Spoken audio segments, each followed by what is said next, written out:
弟兄姊妹平安，今天是2022年的3月28号。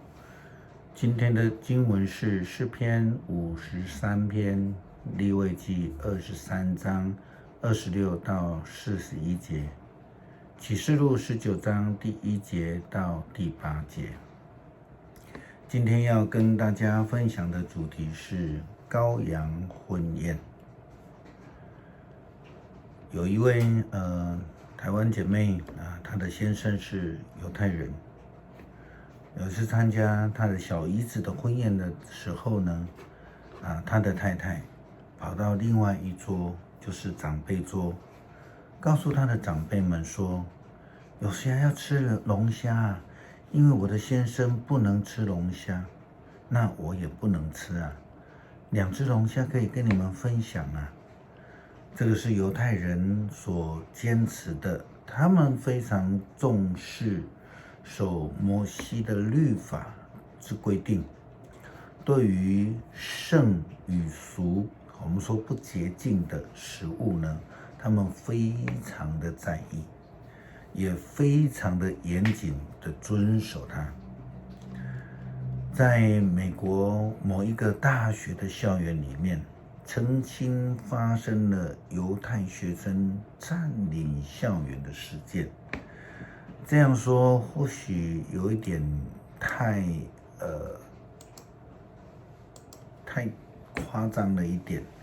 其实是因为犹太住棚节的时候，犹太学生呢，大学生纷纷在校园里面搭起了帐篷。也或许是在大楼的楼顶或是在校园的草皮上这样的一个举动引起了许多的不便，也让人感觉怪异，也引起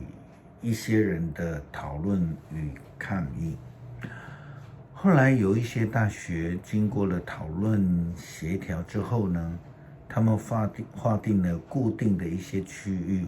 可以让犹太学生可以在这个每一年的住棚节的时候，在校园里面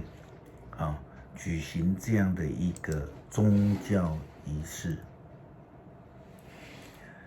犹太人对于摩西的律法和宗教节期的遵守程度，真的不是我们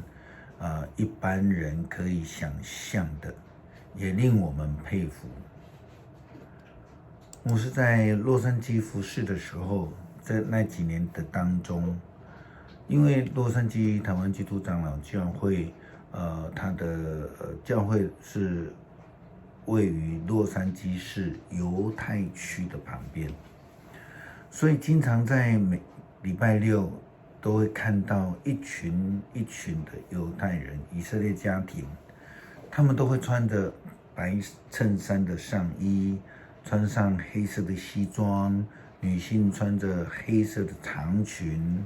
那他们用步行的方式走入到会堂去参加礼拜，来敬拜上帝。必须说明的是，这些人并不是没有车子。住在洛杉矶市区的以色列人，绝大多数都是在经济上非常富有的人们，但是他们仍然都是走路的去敬拜上帝，并且他们以家庭为单位，对于敬拜，对于守节，他们的坚持的确令我们感到佩服，也值得我们学习。但是重点是否是守节这一件事呢？还是有其他的目的跟要求呢？利未记23章谈到了赎罪祭，也谈到了住棚节。赎罪祭提到的要谨守禁食火祭还有很多很多不可做的日常的工作。如果没有这样谨守的时候，就会受到上帝严厉的惩罚。重点是在这些作为的目的是为了表达自己的认罪、心灵的难过以及悔罪的心。想一想，在旧约里面，我们有看到大卫的认罪，也有看到尼尼微城的认罪，也看到以斯帖记所记载的全犹太人的禁食祷告，都是为了让自己跟上帝更亲密，并且求上帝的赦免保守。禁食、火祭以及那些不可以做工的，是为了要帮助人们专注的看上帝，依靠上帝。相同的，住棚节也有一些规定不能做的这些事情，7天的当中要天天献火祭，还有许多的规范。但是最后要将那些收割完的最好果子啊、棕树枝啊、茂密的树枝啊、柳枝等欢欣庆祝来献给上帝。重点同样不在那些规范或是禁忌，而是要来敬拜上帝，进入上帝的宴席。因为这个宴席就是代表着得救的人们进入上帝的国度，与上帝同坐席，与上帝同居住。启示录第19章第1到第8节，约翰这样提到了末日的景象。他说，除了我们熟知的这些混乱之外呢，我们看到这个国攻打国，约翰也提到了上帝的救恩以及筵席。约翰说，这以后我听见有大声音，好像天上有一大群人在呼喊，哈利路亚！救恩、荣耀、全能都是从我们的上帝来的，他的审判是真实公义的，因他审判那以隐行败坏世界的大淫妇，惩罚了他杀害上帝仆人的罪。他们又一次的呼喊哈利路亚，焚烧那大城的烟不断的往上冒，永不停止。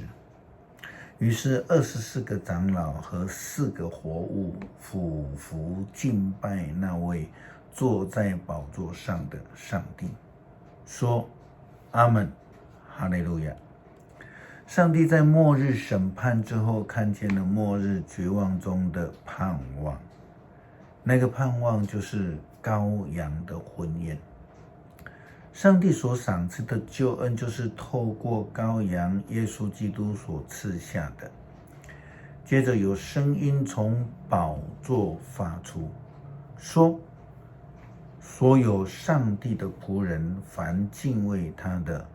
不论尊贵卑微，都要赞美我们的上帝。我又听见好像一大群人的声音，像大瀑布雷轰的声响，说：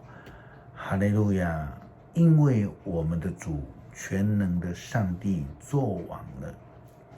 我们要欢呼快乐，颂赞他的伟大。因为羔羊的婚期到了，他的新娘准备好了，上帝已经赐给他洁白光亮的麻纱衣裳。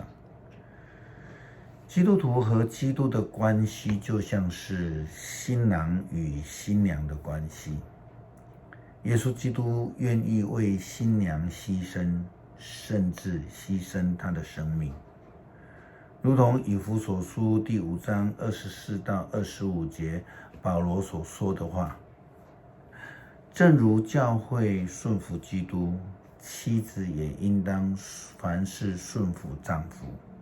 做丈夫的，你们要爱自己的妻子，好像基督爱教会，为教会舍命一样。这就是羔羊宴席的恩典。诗篇53篇提到人的邪恶，狂傲人自言自语，没有上帝，他们都腐败，做了可厌恶的事，连一个行善的人也没有。上帝从天上查看世上的人，要看看有明智的没有，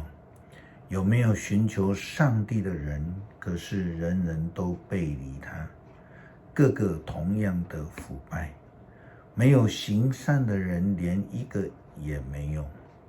上帝发问：作恶的人不明白吗？难道他们都茫然无知吗？他们吞吃我的子民，他们不晓得向我祈求。然而他们要惊惶恐惧，经历从来没有过的恐惧，因为上帝要杀灭他子民的仇敌，他弃绝了他们，使他们失望蒙羞。愿以色列的拯救从西安来，那时上帝要让他子民重整家园，雅各的子孙要雀跃，以色列的人民要欢喜。感谢上帝赐给我们救恩，借着耶稣基督，上帝的羔羊为我们所摆设的筵席，让我们有这样的福分，能够得到救恩，进入羔羊的宴席。为了我们所领受的救恩，我们献上感谢，靠主耶稣基督的名求，阿们。